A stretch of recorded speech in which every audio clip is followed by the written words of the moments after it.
Hi, I'm Rokket with the Engine Lab in Tampa, Florida, Rokket Racing.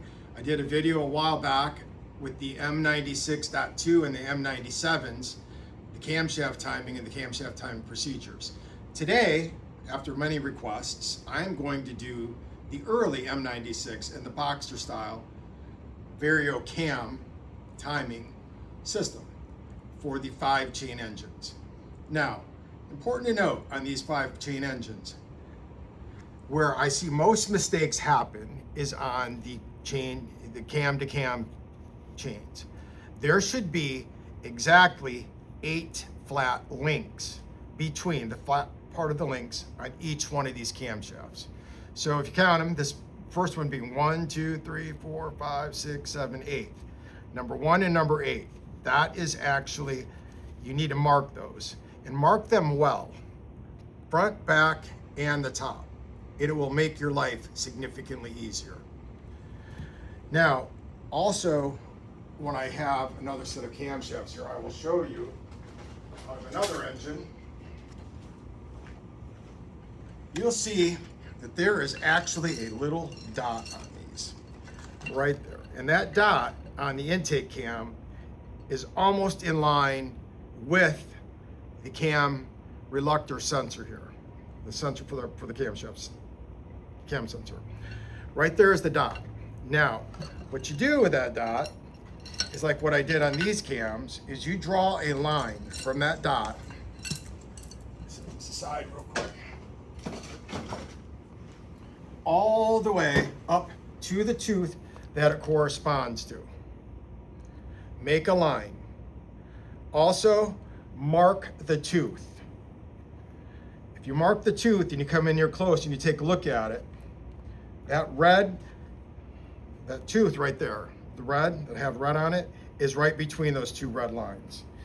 A failure to do that can, and it happens quite frequently, will result in having the camshaft off at least 1 tooth. It's a very common problem. I also have the camshaft tensioner here with an M5 by 0.8 by 70 millimeter bolt. In this particular early models, these are right-hand thread. On some of the later models in different tensioners, they will be left-hand thread. I've yet to figure out which one's which, so I always try them just for good measure. Now, this M5 by 0.8 by 70 millimeter bolt is actually used to draw down the tensioner.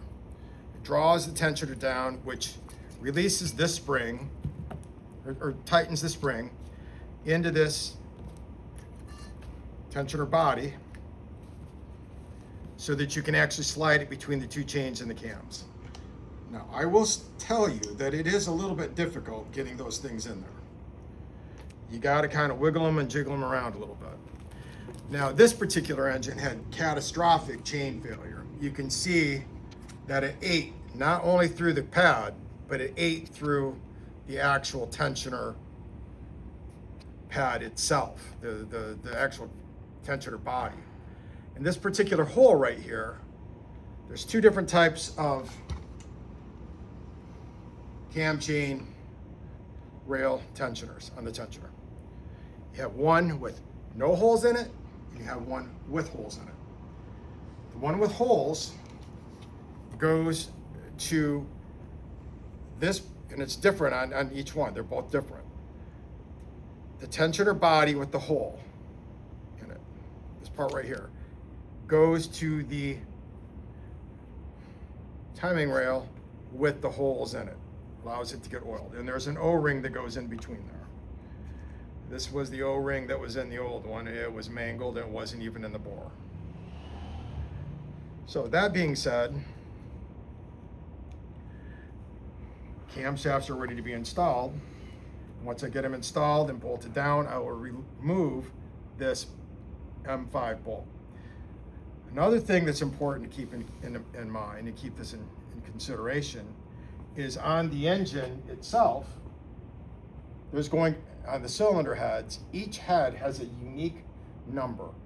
This particular cylinder head, it's R like Romeo 1497. Everything associated with this head, the cam caps and the valve cover, are going to have that number on it. Mixing and matching will be a problem. Now, the other thing I want to point out is that these are both marked, these cam caps, with an A is an alpha and E is an echo. Everybody assumes this E as in echo stands for exhaust. That is not correct. In Germany, E stands for Einlass. Einlass means inlet in German. The A, which is actually stands for Auspuff, which is exhaust for German. So Einlass, intake, E, intake, A, Auspuff in German. So A goes on the exhaust. Kind of different logic than we think in the English system. Tomorrow, what we're going to do is we're going to show you how to take these, set them in there, and set the camshaft timing. But today, I'm just showing you how to set up the camshafts, get them in place, get them ready to go in, mark them carefully, and make sure your chain, take the extra time and mark it top, bottom, and the sides. Because when you're moving these around and you wiggle them around and stuff, it's pretty easy to get the cam timing off. If you do the system and you make sure that those marks are between there, even after I wiggle this around a little bit, your cam timing will be perfect, spot on. And that's it for setting up the cam timing, or camshafts themselves. Tomorrow, I'll show you how to set the cam timing and install them in the vehicle. Thank you. I appreciate you watching the video.